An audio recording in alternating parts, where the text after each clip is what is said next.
ప్రస్తుతం ఈ చర్చలోనే మనతో జాయిన్ అవుతున్నారు లక్ష్మణ్ గారు కూడా జాయిన్ అవుతున్నారు.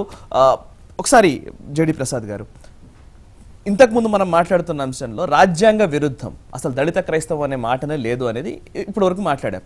But at the same time ఇంతకుముందు మీరు సార్ చెప్పినట్టుగా కిషోర్ బాబు గారు ఆయన ఒక క్రైస్తవుడుగా, ఒక పాస్టర్గా ఉన్న వ్యక్తిని దళిత నాయకుడిగా ఎలా చిత్రీకరించడం జరిగింది, ఆయన దళిత నాయకుడు ఎలా అవుతాడు, సామాజిక సంక్షేమ శాఖ మంత్రిగా నియమించడంలో ఆంతర్యం ఏంటి, ఇప్పుడు ఇటువంటి వ్యాఖ్య చేసినందుకు గాను ఎటువంటి చర్య ఆయనపై తీసుకోవాలని మీరు కోరుతున్నారు? ప్రధానంగా ఉన్న రాజకీయాలను తీసుకుంటే మన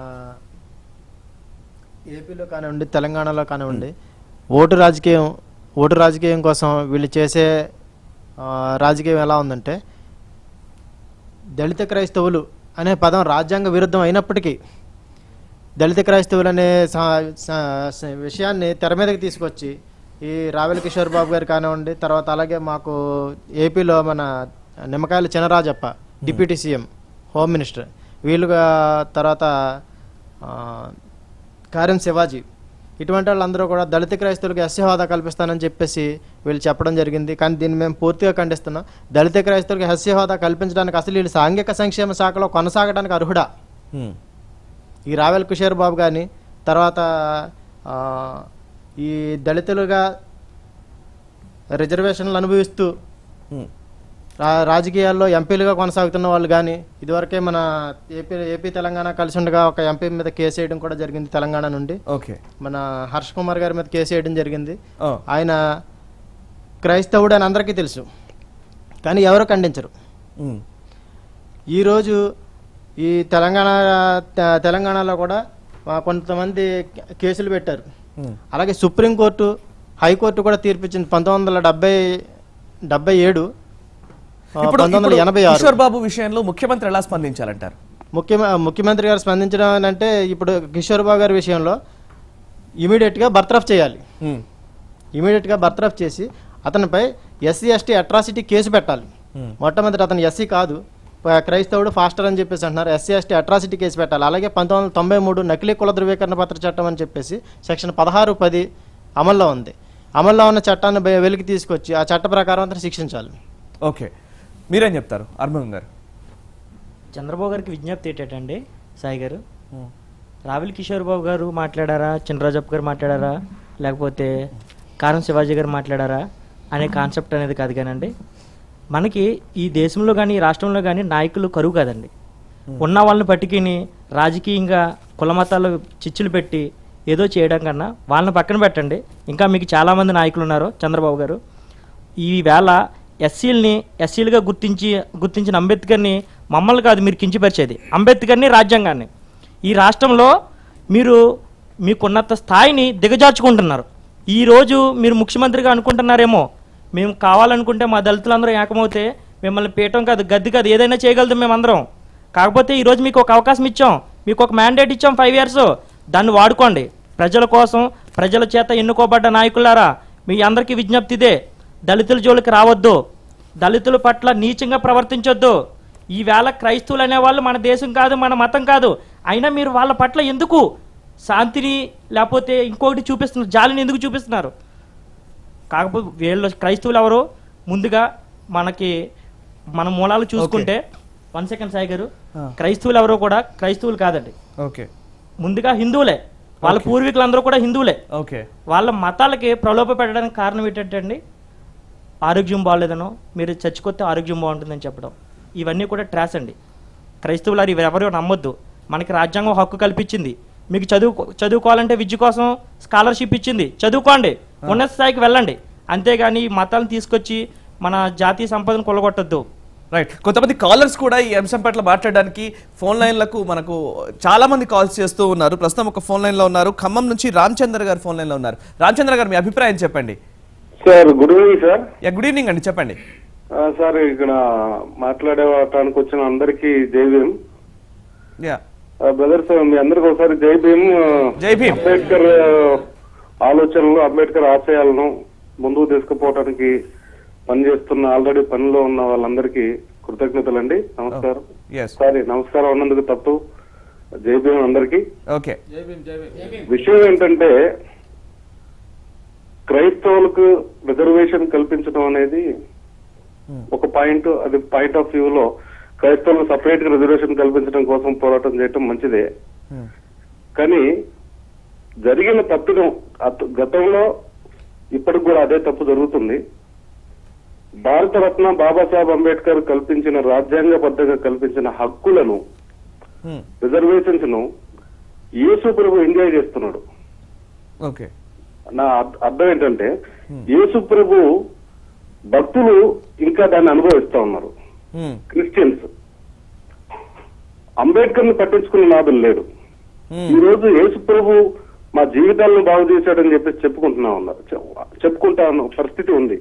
ఓకే, మా ఆరోగ్యాన్ని బాగు చేశారు, మా జీవితాలను బాగు చేశారు, మాకు జీవితం ఇచ్చారు, మేము అతడికే పుట్టాము, ఆయనే మా తండ్రి అని చెప్పి చెప్పుకున్న పరిస్థితి దారుణమైంది. ఎందుకు చెప్తున్నానంటే భారత రాజ్యాంగం 1950లో అమల్లోకి రాకముందు యేసుప్రభు ఉన్నాడు ప్రపంచంలో. ఓకే, రైట్ రామచంద్ర గారు, ముందు యేసుప్రభు ఉన్నాడు. రైట్ రామచంద్ర గారు, మీరు చెప్పిన అంశం మేము టేకప్ చేస్తూ ఉన్నాం. నిజంగా దాని గురించి మాట్లాడతారు శ్రీశైలం గారు. శ్రీశైలం గారు చెప్పండి. ముఖ్యంగా ఆయన చెప్తున్న మాట ఒకే ఒకటి. ఆయన ఏమంటున్నారంటే ఇప్పుడు ఈ దళితులు క్రైస్తవులుగా మారడం వల్ల ఈ రిజర్వేషన్లు కొనసాగిస్తే క్రైస్తవులకు కూడా అప్పుడు అంబేద్కర్ అవమానించడమే అన్న కోణంలో ఆయన మాట్లాడుతున్నారు. నిజమేనా? నిజంగా వారి అభిప్రాయంతో ఏకీభవిస్తున్నాను. ఎందుకంటే ఈరోజు క్రైస్తవులుగా మారినటువంటి ఎస్సీలు వారి ఇళ్లలో అంబేద్కర్ ఫోటో పెట్టడానికి కూడా సిగ్గుపడతా ఉన్నారు. ఓకే, ఎందుకంటే యేసు ప్రభుకి ఇచ్చినటువంటి విలువను బాబాసాహెబ్ అంబేద్కర్కు ఇవ్వడం లేదు వాళ్ళు. ఈరోజు భారత రాజ్యాంగం స్ఫూర్తిని ఈ మతం మారినటువంటి వాళ్ళు దెబ్బతీస్తూ ఉన్నారు.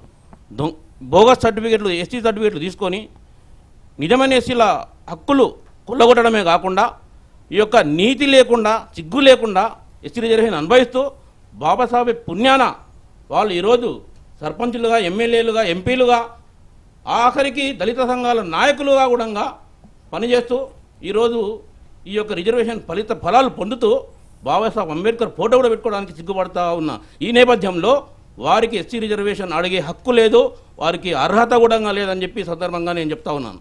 రైట్, ఓకే సార్, మీరేం చెప్తారు? ఈ రావెల కిషోర్ బాబు అలాగే ఇప్పుడు సోదరుడు చెప్పిన, ఖమ్మం సోదరుడు చెప్పిన విధంగా మీరు భారత రాజ్యాంగాన్ని రచించినటువంటి పితామహుడైనటువంటి డాక్టర్ బిఆర్ అంబేద్కర్ గారిని, విశ్వరత్న గారిని ఎంతో అవమానపరచడం జరుగుతుంది. అందులో భాగంగా చంద్రబాబు నాయుడు కూడా కించపరుస్తున్నాడు. ఎందుకోసం అంటే రావెల కిషోర్ బాబును ఒక క్యాబినెట్ మంత్రి వేసి సోషల్ వెల్ఫేర్ మినిస్టర్ వేయడం వల్ల అది రాజ్యాంగ స్ఫూర్తికి విరుద్ధమని తెలిసి కూడా చేస్తుండంటే చంద్రబాబును నిజంగా ప్రభుత్వాన్ని గద్దెదించవలసిన అవసరం, భారత రాజ్యాంగ సుష్మాసృతి ప్రకారం వారిని వెంటనే గద్దెదించాల్సిన అవసరం ఉంది. అది ప్రెసిడెంట్ ద్వారా మనం ప్రెసిడెన్షియల్ రూల్ పెట్టించాల్సిన అవసరం ఉంది. ఎందుకోసం అంటే ప్రతిసారి అక్కడ చంద్రబాబు నాయుడు మేము దళిత క్రిస్టియన్లకు రిజర్వేషన్లు ఇస్తాము, మేము భారత ప్రభుత్వానికి కూడా ఆర్డినెన్స్ పాస్ చేసి పంపిస్తాము, అసెంబ్లీలో రిజల్యూషన్ చేస్తామని ప్రగల్భాలు పలకడము ఇది విచిత్రంగా ఉంది. కాబట్టి ఈ ప్రభుత్వాన్ని వెంటనే దించాల్సిన అవసరం ఈ యొక్క ఆంధ్ర రాష్ట్ర ప్రజానీకం మీద ఆధారపడ్డది. కాబట్టి ముఖ్యంగా అక్కడ ఉన్నటువంటి దళిత ఎస్సీలు ఎవరైతే అణగారిన వర్గాలు అందరూ కూడా దీన్ని వ్యతిరేకించవలసిన అవసరం ఉంది. ప్రజాస్వామికవాదులు అందరూ కూడా వ్యతిరేకించవలసిన అవసరం ఉంది. రావెల కిషోర్ బాబును వెంటనే తొలగించాల్సిన అవసరం చంద్రబాబు నాయుడు మీద ఉంది. తన యొక్క ఆత్మవంచన చేసుకోకుండా ప్రజాస్వామిక పద్ధతిలో గెలిచిన ప్రభుత్వం కాబట్టి ఏదైతే బాబాసాహెబ్ రచించినటువంటి రాజ్యాంగాన్ని స్ఫూర్తితో ముందుకు తీసుకెళ్లాలి. కాబట్టి ఇప్పటికైనా సర్దుబాటు చేసుకొని రావెల కిషోర్ బాబును తొలగించాలని డిమాండ్ చేస్తున్నాము. అలాగే ఇక్కడ మాట్లాడొస్తాను. హైదరాబాద్ నుంచి ఒక కాలర్స్ అప్పటి నుంచి ఫోన్ లైన్ లో ఉన్నారు. రాఘవ్ గారు, మీ అభిప్రాయం చెప్పండి. ఎస్ రాఘవ్ గారు, టీవీ వాల్యూమ్ మ్యూట్ చేసి డైరెక్ట్ గా మీరు అనుకున్న పాయింట్ ని డైరెక్ట్ గా చెప్పండి ఒక్క మాటలో. నాకు చాలా ఈ చర్చ చూస్తుంటే నాకు మనసు ఉప్పొంగిపోతాం సార్. అందరూ కూడా ఉన్నారు, ఒక్కరు కూడా ఈ స్టేట్మెంట్ ని సపోర్ట్ చేయటం లేదు. రాజకిషోర్ బాబు ఇచ్చిన స్టేట్మెంట్ ని ఒక్కరు కూడా సపోర్ట్ చేయలేదు. దళితులంటే ఎవరు సార్? హిందూ మతంలో ఒక వర్గం, కాకపోతే వాళ్ళు చాలా తక్కువ స్థాయిలో ఉన్న వాళ్ళు, వాళ్ళకి సోషల్ గా ఎకనామిక్ గా అప్లిస్మెంట్ తీసుకురావాల్సిన బాధ్యత నేను హిందూ సొసైటీ అంటే హిందూ సొసైటీ అంటే మిగతా సొసైటీ కూడా మన భారతదేశంలో పాత్ర ఉన్నదే. కాబట్టి హిందూ సొసైటీ అనేది మేజర్లో ఉంది కాబట్టి మనం పైకి ఉద్ధరించాలి. అంటే క్రైస్తవులను ఉద్ధరించాలనే బాధ్యత మనకు ఎవరికి లేదు. భారతీయులు ఎవరికి కూడా ఒక మతాన్ని ఉద్ధరించాలనే బాధ్యత లేదు. ఒక దళితులు అంటే లోగా చాలా తక్కువ స్థాయిలో ఉన్న వాళ్ళు వాళ్ళని ఉద్ధరించాలి. ఎవరైనా వాళ్ళని ఉద్ధరించడం కోసం right thank you very much అండి. రాఘవ్ గారు మీ అభిప్రాయం తెలియజేసినందుకు. రైట్, మీరు ఆనందంలో మాట్లాడుతున్నారు, తక్కువ స్థాయి అనడానికి వీల్లేదు, ఎందుకంటే అందరూ సమస్థాయిలోనే ఉన్నారు, హిందువులంతా ఒక్కటే. మీరు చెప్పే అభిప్రాయం అంటే మాటలో తేడా ఉండొచ్చు, మీరు అనుకుంటున్న విషయం మాకు క్యారీ అయింది. రైట్ నాగే సోదరా, ఈ యొక్క రాజ్యాంగం స్ఫూర్తి ప్రకారం ఆర్టికల్ 14 ప్రకారం ఒక ప్యూన్ నుంచి ప్రెసిడెంట్ ఆఫ్ ఇండియా కూడా సమానమే కాబట్టి ఎవరు తక్కువ కాదు, ఎవరు ఎక్కువ కాదు. సమ సమాజం గురించే బాబాసాహెబ్ పోరాడాడు. అందులో భాగంగానే ఆర్టికల్ 15 ప్రకారం ఉద్యోగాలు అయితేనేమి, 16 ప్రకారం ఉద్యోగాలలో రిజర్వేషన్లు అయితేనేమి, 19 ప్రకారం ఫండమెంటల్ రైట్స్ అయితేనేమి, 20 ప్రకారము ఒక వ్యక్తి 2 పనిష్మెంట్లు, ఒక తప్పు చేస్తే 2 పనిష్మెంట్లు ఇవ్వద్దు అనేది. ఇప్పుడు మన చంద్రబాబు నాయుడు 2 తప్పులు చేశాడు. ఒకటి ఏమిటంటే ఒక పాస్టర్ను ఒక టికెట్ ఇచ్చి ఎమ్మెల్యే గెలిపించి కేబినెట్ మంత్రి చేయడం ఒక తప్పు. రెండవ తప్పు ఏమిటి, అతను కేబినెట్ ర్యాంక్ మినిస్టర్ చేస్తూ సోషల్ వెల్ఫేర్ ఏ అనగారిన వర్గాలను అభివృద్ధి చేయడానికి పెట్టాడో ఆ వర్గాలను తప్పుతో పట్టిస్తూ ఎవరైతే తప్పుతోవలో క్రిస్టియన్ మతం స్వీకరించారో వారిని అభివృద్ధి చేయడానికి కంకణబద్ధుడైండో వెంటనే తొలగించాల్సిన అవసరం ఉంది. అట్లాగే బాబాసాహెబ్ ఏం చెప్పాడు, నేను హిందూగా జన్మించాను కానీ హిందూగా చావను, బౌద్ధ మతం స్వీకరించాడు.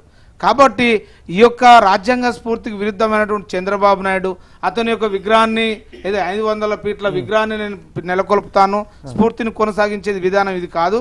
కాబట్టి చంద్రబాబు నాయుడు ఖబర్దార్, వెంటనే రావెల కిషోర్ బాబు తొలగించండి, అస్సలు సిసలైనటువంటి ఎస్సీ ఎస్టీలను ముందుకు తీసుకుపోండి, వాళ్ళ అభివృద్ధికి పాటుపడండి. లక్ష్మణ్ గారు మీరు ఫస్ట్ పాయింట్ ఒకసారి. నేను ఉప్పిటేటి లక్ష్మణ్, నేను ఎస్సీ రిజర్వేషన్ పరిరక్షణ సమితి రాష్ట్ర కన్వీనర్. నేను అయితే ఈ ఎస్సీ రిజర్వేషన్లు మన రాజ్యాంగం, భారత రాజ్యాంగం అమల్లోకి వచ్చినప్పటి నుండి ఇప్పటి వరకు మనకు అన్యక్రాంతం అవుతా ఉన్నాయి. ఇతరులు కొల్లగొడతా ఉన్నారు. మతం మారిన వాళ్ళందరూ 90% వాళ్ళు కొల్లగొడతా ఉన్నారు.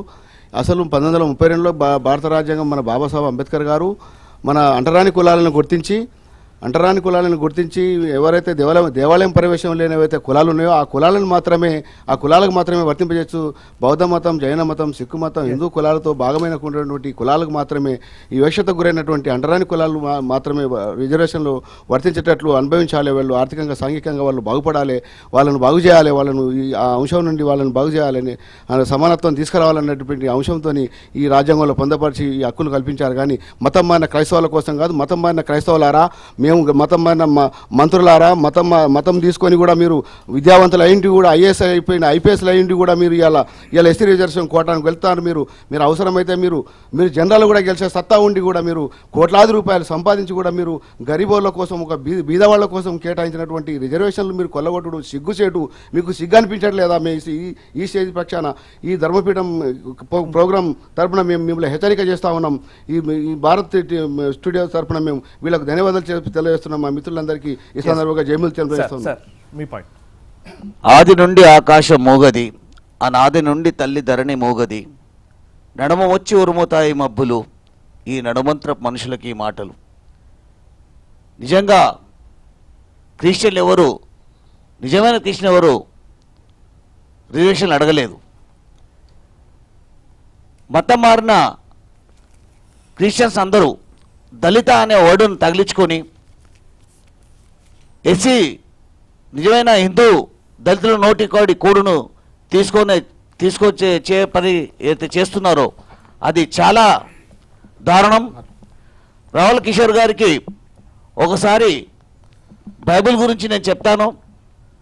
రావల్ కిషోర్ గారు, దయచేసి మీరు పాస్టే కదా, ఒకసారి వినండి. చాప్టర్ 3 వాక్యం 26లో ఏముందో ఒకసారి చదవండి. గతీయులకు రాసిన పత్రికలో జీసస్ ఏం రాశారో చూడండి. అదేవిధంగా ఆది కాండంలో చాప్టర్ 1 వాక్యం 27 ఒకసారి చదవండి.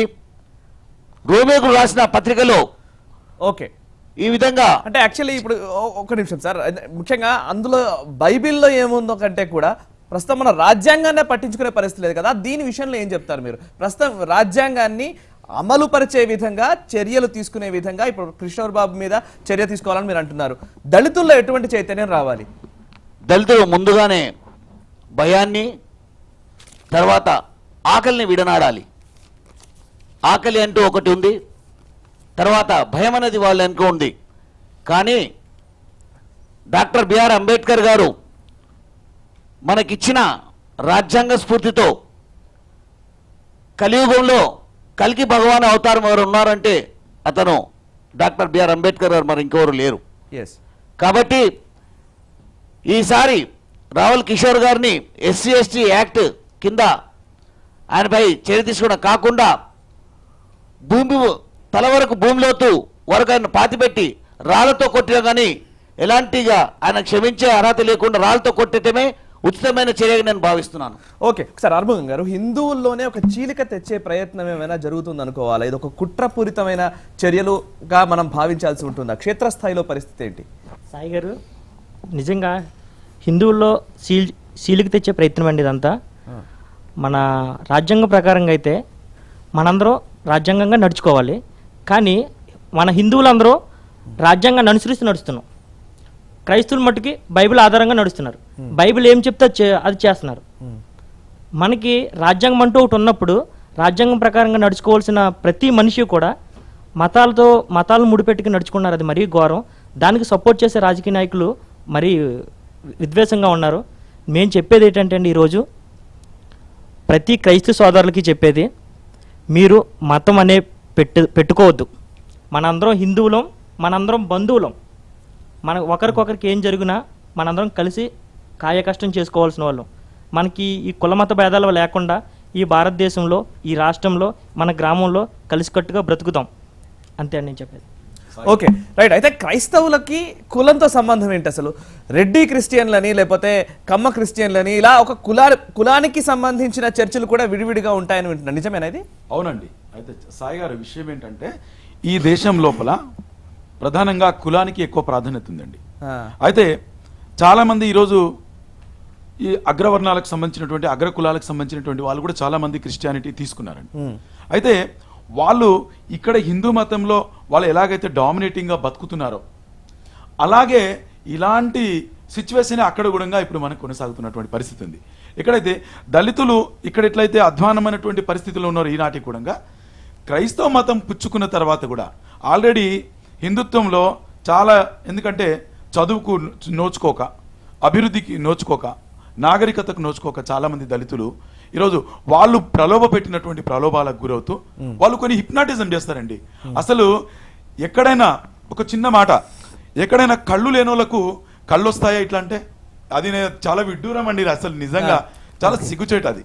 అదే ఒకవేళ కళ్ళు లేని వాళ్ళకు కళ్ళు వస్తే, లేకుంటే మాటలు రాని వాళ్ళకు మాటలు వస్తే మేమంతా వాళ్ళ ఎంబడే పోతామండి. నేను పోతా స్వయంగా.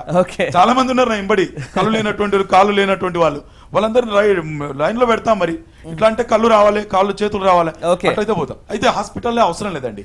ఇక్కడ నేను ఒకటి ఏం చెప్తున్నా అంటే, వాళ్ళు పాస్టర్లు కానీ క్రైస్తవ సోదరులు ఎవరైతే ఉన్నారో హై పొజిషన్లో ఉన్నటువంటి వాళ్ళకి ఒక ఏమన్నా జ్వరం వస్తే, ఫీవర్ వచ్చిందా, ఇమీడియట్గా హాస్పిటల్కి వెళ్ళిపో అని అంటారండి. అదే పాస్టరు తన దగ్గరికి ఆరాధనకో ప్రార్థనకు వచ్చినటువంటి పిల్లలకైతే నెత్తిమీద 2 సపరిచి నూనె ఇంత ముక్కులు ఇంత నూనె పోసి, చెవులలో నూనె పోసి వాడు చచ్చిపోయేటటువంటి పరిస్థితి తీసుకొచ్చేటటువంటి అవకాశం. ఎందుకోసం అంటే, సరే సాయి గారు చిన్న మాట, ఇక్కడ ఏంటంటే ఇదంతా మీకు హిందుత్వంలో ఉన్నటువంటి దయ్యాలు ఇంకా భూతాలు మీకు పట్టుకొని ఉన్నాయి, అవి ఇంకా వదులుతాయి. మేము అప్పుడప్పుడు ఇడిపిస్తాం అంటూ వాళ్ళని మూఢనమ్మకాల వైపు నడుస్తాం. ఓకే, ప్రస్తుతం మనకు బీజేపీ అధికార ప్రతినిధి బండి సంజయ్ గారు ఫోన్ లైన్ లోకి వచ్చారు. సంజయ్ గారు నమస్కారం. సంజయ్ గారు, టీడీపీ బీజేపీ రెండు ఇప్పుడు కూటమిగా ఉన్నాయి. ముఖ్యంగా ఆంధ్రప్రదేశ్ లో కూడా అధికారాన్ని పంచుకుంటున్నారు, అటు కేంద్ర ప్రభుత్వంలో కూడా అధికారాన్ని పంచుకుంటూ ఉన్నారు. టీడీపీ నాయకులు ముఖ్యంగా మంత్రి రావెల కిషోర్ బాబు చేసిన వ్యాఖ్యని మీరు సమర్థిస్తారా? దళిత క్రైస్తవులకు, దళితులకు వచ్చే రిజర్వేషన్లు అనే అంశాన్ని మీరు సమర్థిస్తారా? ఒకటే అండి, పొలిటికల్ పార్టీస్ అన్ని కూడా, అంటే ఏదైనా ఏ పార్టీ అయినప్పుడు కూడా మతాలను ప్రోత్సహించొద్దని చెప్పే ప్రయత్నం చేస్తున్నారు. దాని అన్నింటినీ సాధిస్తాం మనం. కానీ దురదృష్టవశాత్తు ఈ దేశంలో ముఖ్యంగా ఇప్పుడు మీరు ఇప్పుడు రావుల కిషోర్ గారు కానీ ఇలాంటి వ్యక్తుల వల్ల రెండు మతాల మధ్య విద్వేషాలు తగ్గుతున్నాయి.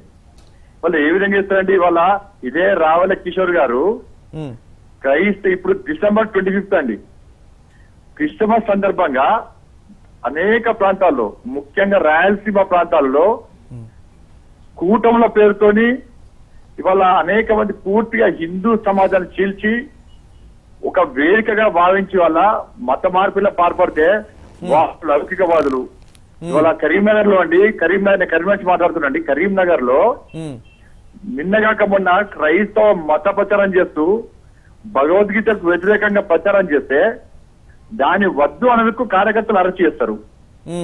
వాళ్ళు లౌకికవాదులు, ఇలా మేము మతతత్వవాదులం. ఓకే, ఇక్కడ ఇప్పుడు ఒక పథకం ప్రకారము ఇక్కడ టిఆర్ఎస్ ప్రభుత్వం గాని అక్కడ టీడీపీ ప్రభుత్వం గాని వీళ్ళు బీసీలను చీల్చి ఇవాళ ముస్లిం కొమ్ము కాస్తున్నారు. అక్కడ టీడీపీ ప్రభుత్వం వాళ్ళు గాని జగన్ గారు వైఎస్ రాజశేఖర రెడ్డి గారు చేసిన దాన్ని పోటీ పడుతున్నారు. ఎందుకంటే ఇవాళ రాజశేఖర రెడ్డి గారికి మొత్తం ఒక వైఎస్ఆర్ పార్టీకి క్రైస్తవ సమాజం అండగా ఉంది కాబట్టి మేమెందుకు రావద్దని చెప్పి వీళ్ళు పోటీ పడి ఓటు బ్యాంకు రాజకీయాల కోసం వాళ్ళ క్రైస్తవులు పోటీస్తున్నారు. రైట్ సంజయ్ గారు, థ్యాంక్ యూ వెరీ మచ్ మీ అభిప్రాయం తెలియజేసినందుకు. అనిల్ కుమార్ గారు, ఒక పాస్టర్లే ముఖ్యంగా అంబేద్కర్ ని కించపరుస్తూ కూడా వ్యాఖ్యలు చేసిన పరిస్థితి కూడా ఉంది. అయినప్పటికీ దళితుల్లో ఎందుకని చైతన్యం రావట్లేదు? ముఖ్యంగా ఒక అద్భుతమైన మహోన్నతమైన వ్యక్తిని ఎందుకని దళితులు ఆరాధనీయుడిగా పూజించే వ్యక్తిని ఒక క్రైస్తవ మత ప్రచారకులు దూషించినప్పటికీ ఎందుకని చైతన్యం రావట్లేదు? సాయి గారు, ఇప్పుడు క్రైస్తవులు ఎవరైతే నిజమైన క్రైస్తవులు ఉన్నారో వాళ్ళని మేము కూడా గౌరవపరుస్తున్నాం, మేము కూడా గౌరవిస్తాం. అయితే ఈ దళితుల నుంచి ఇప్పుడు కొన్ని వేల సంవత్సరాల లక్షల సంవత్సరాల చరిత్ర హిందువులు భారతదేశంలో హిందువులకు ఉంది. అయితే ఈరోజు పూజలు పునస్కారాలు చేసుకుంటున్న వాళ్ళు ఇమీడియట్ గా ఎందుకు క్రైస్తవులలో కలుస్తున్నారు? అసలు వీళ్ళకి ఏం విధంగా మాయమాటలు చెప్తున్నారో ఈ పాస్టర్లు ఇప్పుడు కొన్ని సందర్భాలు ఉన్నాయి. అయితే ఇక్కడ మనకు సమయం లేదు కాబట్టి ఉదాహరణ, ఇప్పుడు నల్గొండలో ఒక 2-3 నెలల క్రితము భార్యాభర్తల మధ్యలో తగులాట పెట్టేసి పాస్టర్లు వాళ్ళని విడదీయడానికి అంటే ఒక స్థాయిలో పిల్లల్ని వదిలిపెట్టడానికి వచ్చిన సందర్భంలో ఆ సర్పంచ్ కలుగజేసుకొని అక్కడ బోర్డు పెట్టడం జరిగింది. దళిత పాస్టర్లు ఎవరు కూడా మా గ్రామాలకు రావద్దని చెప్పేసి బోర్డులు పెట్టిన సందర్భాలు ఉన్నాయి. నేను ఒకటే అడుగుతున్నాను మన హిందూ దళితులకు, అసలు మీకు ఏం తక్కువైందని చెప్పేసి మీరు దళిత క్రైస్తవులుగా మారిపోతున్నారు. ఏం తక్కువైందని? మీరు కొన్ని వేల సంవత్సరాల్లో హిందూ సాంప్రదాయంలో పూజలు పునస్కారాలు వగేరాలు అన్నీ చేసుకుంటూ, ఇంకోటి క్రైస్తవిజానికి హిందూ దళితులకు చాలా వ్యత్యాసం ఉంది. మన నడక, మన సాంప్రదాయము అన్నిట్లో మనకు చాలా విభిన్నంగా ఉన్నాం మనం. అయితే ఈ క్రైస్తవులు ఎవరైతే ఉన్నారో వాళ్ళు బొట్టు పెట్టరు, మెడలో తాళి కట్టరు, చేతికి గాజులు వేసుకోరు. ఎందుకంటే భారతదేశానికి ప్రపంచ దేశాలలో ఒక గుర్తింపు ఉంది. భారతదేశం అంటే చాలా సాంప్రదాయమైనటువంటి దేశం. అలాంటి దేశాన్ని ఈ రోజు ఈ దళిత క్రైస్తవుల ముసుగులో, నేను క్రైస్తవులను కించపరుస్తలేనండి, మన స్టూడియోలో ఉండి మా మిత్రులు ఎవరం కూడా క్రైస్తవులను కించపరుస్తలేమో, మేము కూడా మీ పండుగలను మేము స్వాగతిస్తాము. కానీ ఈ దళిత క్రైస్తవులు అనేది ఇవాళ హిందువులకి అక్కడ క్రైస్తవులకు వీళ్ళు పక్క విరోధం, వీళ్ళు శత్రువులు.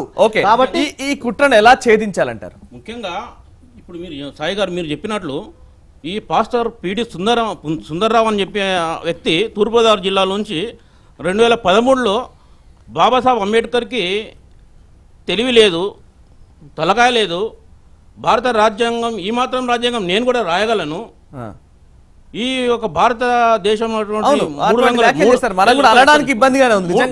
జెండా, 3 రంగుల జెండా, ఒక గుడ్డ ముక్క, ఈ యొక్క అశోక చక్రం, ఒక సైకిల్ చక్రము, ఇవన్నీ విచిత్రంగా మాట్లాడితే ఆయన హేళన చేస్తూ, ఎంత హేళన అంటే ఇంత హేయంగా మాట్లాడాడు. ఈ యొక్క మాటను ఎవరు కూడా ఖండించారు. ఈరోజు ఆంధ్రప్రదేశ్ తెలంగాణ రాష్ట్రంలో ఉన్నటువంటి దళిత లీడర్లుగా చెప్పుకుంటున్నటువంటి మందకృష్ణ కానీ, జూపూడి కానీ, కారం శివాజీ కానీ, ఈరోజు హర్షకుమార్ కానీ, ఇంకా రకరకాలుగా ఎవరైనా సరే వీళ్ళందరూ కూడా ఈ యొక్క పిడి సుందర్రావు మాటను ఖండించలేదు. పాలమూరులో ఎస్టీ రిజర్వేషన్ పరిరక్షణ సమితి ఆధ్వర్యంలో ఆయన గత ఎండాకాలం సువార్త సభలు ఏర్పాటు చేస్తే ఆ యొక్క 4 రోజుల సువార్త సభలు ఆయన జరగకుండా పిడి సుందర్రావును మేము పాలమూరు నుంచి తరిమేయడం జరిగింది. ఓకే, అయితే ఇదంతా కూడా పిడి సుందరరావు లాంటి వాళ్ళు ఈ యొక్క మందకృష్ణ కానివ్వండి, జూపిడి ప్రభాకర్ రావు కానివ్వండి, ఇంకెవరైనా కానివ్వండి, షెడ్యూల్డ్ కులాలను గత 70 సంవత్సరాలుగా మోసం చేస్తూ వస్తున్నారు. వీళ్ళంతా కూడా ఎస్సీ రిజర్వేషన్ దుర్వినియోగపరుస్తూ ఎస్టీలను వాడుకుంటున్నటువంటి క్రైస్తవ లీడర్లు. వీళ్ళందరినీ కూడా మనం దళిత సమాజం నుండి బయటికి తరమాల్సిన అవసరం ఉంది. షెడ్యూల్డ్ కులాల ప్రజలారా మేలుకోండి. ఈ యొక్క ఎస్సీ రిజర్వేషన్ పరిరక్షణ సమితి కానీ దళిత సంఘాలన్నింటినీ కూడా మీరు సహకరించండి. అందరూ బయటికి రండి, మన హక్కులను మనం కాపాడుకుందాం. ఆ దిశగా మనం అందరం ప్రయాణం చేద్దాం. ఈ యొక్క భోగస్లను మన సమాజం చివరిగా ఇప్పటికీ అణగారిన వర్గాలుగా భావించబడుతున్న కొన్ని ప్లేసుల్లో ఉన్న పరిస్థితి కూడా ఉంది. అటువంటి వారికి ఇప్పుడు ఈ క్రైస్తవ ప్రచారం ముసుగులో జరుగుతున్న ఈ దాడిని దీన్ని ఎలా ఛేదించాలంటారు? వాళ్ళకి ఏం చెప్తారు? 70 సంవత్సరాల భారత స్వతంత్ర దేశంలో ఇప్పటికీ ఈ 70 సంవత్సరాల్లో రాజకీయ రిజర్వేషన్లు ఎవరు పొందారంటే దళిత క్రైస్తవుల ముసుగులో చలామణి అవుతున్నట్టు క్రైస్తవులు. వాళ్ళు ఏదైతే రిజర్వేషన్ పొందారో వాళ్ళ రిజర్వేషన్ 70 సంవత్సరాల నుంచి రిజర్వేషన్ అసలైన వాళ్ళ దళితులకు చెందట్లేదు. ఇది మొదటి విషయం. రెండవది, బైబుల్ పెద్దదా, ఖురాన్ పెద్దదా, మహాభారతమా, రామాయణం అనేది కాదు. వాళ్ళు ఏమంటారంటే అన్నిటికంటే గొప్పది ఈ బైబులేనంటారు. నేను ఒకటే ఈ ధర్మపీఠం ద్వారా తెలియజేస్తున్నది ఏంటంటే క్రైస్తవులలో కూడా బీదవాళ్ళు ఉన్నారు, ఉన్నవాళ్ళు ఉన్నారు, రిజర్వేషన్ పొందిన వాళ్ళు ఉన్నారు. అయితే ఈ వేదిక ద్వారా వాళ్ళకి ఏం హెచ్చరిస్తున్నంటే మీరు చర్చిల పేరు మీద అక్రమ సంపాదన చేసుకొని మీరు గొడవపడి మీరు అనగారిన జాతులను మీ చర్చిలో తీసుకొచ్చి రిజర్వేషన్ లేకుండా చేస్తున్నారు. మీరు వాళ్ళకు ఎస్సీ హోదా కల్పించట్లేదు, బీసీ హోదా కల్పించట్లేదు, వాళ్ళని మభ్య పెడుతున్నారు, రిజర్వేషన్ తీసుకుంటున్నారు. కాబట్టి అంబేద్కర్ రాజ్యాంగాన్ని భారతదేశంలో గొప్ప రాజ్యాంగం, ఇది పటిష్టంగా ఏర్పాటు చేసినటువంటి రాజ్యాంగం. ఈ రాజ్యాంగానికి విరుద్ధంగా మీరు బైబుల్ని తీసుకొస్తున్నారు. మేము ఎందుకు ఈ ధర్మపీఠంలో కూర్చున్నామంటే భారత్ టుడే ఛానల్ వారికి మేము కృతజ్ఞత తెలియజేస్తున్నాం. ఎందుకంటే మీరు రిజర్వేషన్ పొందుతున్నారు, అంబేద్కర్ని కించపరుస్తున్నారు. అంటే అంబేద్కర్ని కించపరిస్తే మాకు దేవుడు అంబేద్కర్, డాక్టర్ బాబాసాహెబ్ అంబేద్కర్, మా దేవుణ్ణి కించపరిస్తే మేము చూస్తూ ఊరుకునే పరిస్థితి లేదు. ఎందుకంటే నిజంగా మేము అనగారిన వాళ్ళం, మేము ఇబ్బంది పడుతున్నాం, రిజర్వేషన్ మాకు ఫలాలు దక్కుతలేవు, మా వాళ్ళు విద్యకు ఉపాధికి మరి అదే విధంగా భూమి గుడ్డకు అందరూ నోచుకొని వంటి పరిస్థితులు ఈ రోజు రాని పరిస్థితి. ఓకే పాయింట్ సాయి గారు, యాక్చువల్గా టైం కూడా డాక్టర్ బాబాసాహెబ్ అంబేద్కర్ గారు చెప్పండి. డాక్టర్ బాబాసాహెబ్ అంబేద్కర్ గారు, సాయి గారు, డాక్టర్ బాబాసాహెబ్ అంబేద్కర్ గారు ఏమన్నారంటే అనగారిన వర్గాలు, ఎస్సీ ఎస్టీ ఈ కులాలన్నీ కూడా రాజకీయ శక్తిగా ఎదగాల్సినటువంటి అవసరం ఉందని చెప్పారు. అంటే political power is the master key అని చెప్పారు డాక్టర్ బాబాసాహెబ్ అంబేద్కర్ గారు. రాజ్యాధికారం గనక దళితుల చేతుల్లోకి వస్తే ఖచ్చితంగా వాళ్ళ జీవితాలు బాగుపడతాయని చెప్పేసి డాక్టర్ బాబాసాహెబ్ అంబేద్కర్ గారు ఆత్మగౌరవ విషయంలో కానీ ఆర్థిక విషయంలో కానీ ఏ స్థాయిలో కూడా రాజ్యాధికారమే దీనికి ప్రధానమైనటువంటి లక్ష్యం అని వారు చెప్పారు. అయితే దీనికి విరుద్ధంగా ఇప్పుడు రాజ్యాధికారం వచ్చిందా దళితుల కంటే ఎక్కడ కూడా రాలేనటువంటి పరిస్థితి. ఒక రిజర్వేషన్లలో కంక్లూడ్ చేయండి ఇప్పుడు ఏం జరగాలి చెప్తున్నానండి. అయితే అదే విషయానికి వస్తున్నాను. అయితే ఎక్కడైనా రిజర్వేషన్ లో గెలుస్తున్నారు, సీట్లు సంపాదిస్తున్నారంటే ఎవరంటే రిజర్వేషన్ లో గెలిచే వాళ్ళందరూ కూడా క్రైస్తవులేనండి. ఇప్పుడు ఆంధ్రప్రదేశ్ కానీ ఇటు తెలంగాణ రాష్ట్రంలో ఎక్కడ చూసినా కూడా ఎంపీలు, ఎమ్మెల్యేలు ఎస్సీ రిజర్వేషన్ వాళ్ళ విషయంలో ఎలా స్పందించాలి? వాళ్ళ విషయంలో చాలా తీవ్రంగా ప్రతిఘటించాల్సినటువంటి అవసరం ఉంది. రానున్నటువంటి కాలంలో నిజమైనటువంటి దళితులు ఎవరైతే ఉన్నారో వాళ్ళకే రాజకీయాల్లో సీట్లు ఇవ్వాలి. అన్ని పార్టీలు కూడా అన్ని పార్టీల అధ్యక్షులు ఈ విషయాన్ని గుర్తించాలి. ఇటు ఈ రాష్ట్ర పార్టీలు కానీ జాతీయ పార్టీలు కానీ నిజమైనటువంటి దళితులకే నిజంగా వాళ్ళే అర్హులు కాబట్టి. టైం మించిపోయింది సార్, ఒక్క పాయింట్ కంక్లూడ్ చేయండి అంతే, టైం మించిపోయింది. ఏదైతే దళితుల హక్కులు లాక్కోవడం అనేది ఈ క్రైస్తవులు మా దళిత వాడల్లోకి వచ్చేసి దళితుల దగ్గరికి వెళ్ళి మా హక్కుల్ని లాక్కొని మా పుట్టపై కొడుతున్నది ఈ హిందూ ధర్మం పైన, దేశం పైన ఒక పెద్ద దాడిగా మేము వర్ణిస్తాం. ఎందుకంటే మాయావతి గారు ఇంత పెద్ద సమాజంలో దళితుల హక్కుల్ని దోచుకుంటుంటే ఇంతమంది దళితుల నాయకులు ఉన్నారు, ఒక్క నాయకుడు కూడా ఎందుకు ప్రశ్నించలేకపోతున్నారు? అంటే ఈరోజు అమాయక హిందూ దళితులని ఒక దిగ్బంధనం చేసి చుట్టుముట్టు రాజకీయ నాయకులందరూ కూడా ఈ దళితులతో ఆటలాడుకుంటున్న దేశంపై దాడి జరుగుతుందని నేను చెప్తున్నాను. థ్యాంక్ యూ వెరీ మచ్ అండి. అందరూ కూడా ఒక్క పాయింట్ కంక్లూడ్ చేయండి. టైం కూడా మించిపోయింది. ఇప్పుడు ఏం చేయాలంటారు క్షేత్రస్థాయిలో ఉన్న వాళ్ళకి? క్షేత్రస్థాయిలో మైక్ తీసుకోండి.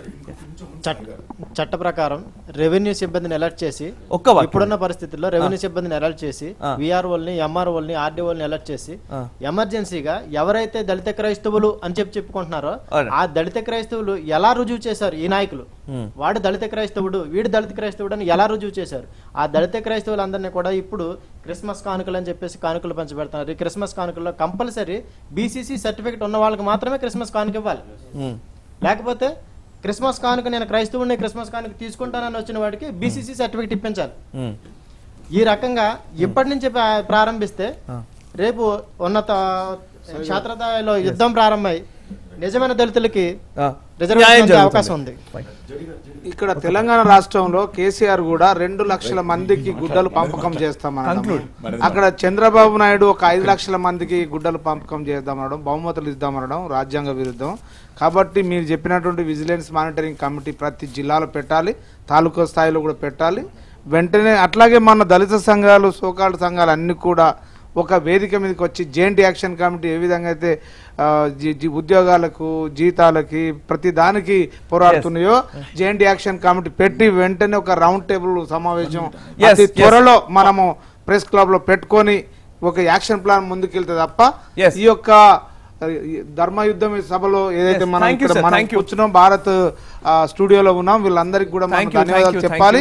ఖచ్చితంగా మన పోరాట స్ఫూర్తితో ముందుకెళ్లాలని చెప్పి మేకలాగా బతకొద్దు పులులాగా జీవించాలని చెప్పి స్ఫూర్తితో ముందుకెళ్లాలని చెప్పి జై భారత్. ముఖ్యంగా తెలంగాణ ఆంధ్రప్రదేశ్ రాష్ట్రాల్లో ఈ యొక్క ఎస్టీ రిజర్వేషన్ దుర్వినియోగం అవుతుందంటే రెవెన్యూ యంత్రాంగం వల్ల. రెవెన్యూ డిపార్ట్మెంట్ ఏదైతే ఉందో విఆర్ఓలు కానీ ఆర్ఐలు కానీ తహసీల్దార్లు కానీ వీళ్ళు కరెక్ట్గా నీతి నిజాయితీలతో పనిచేస్తే ఈరోజు ఎస్సీ రిజర్వేషన్ దుర్వినియోగం కావడానికి వీల్లేదు.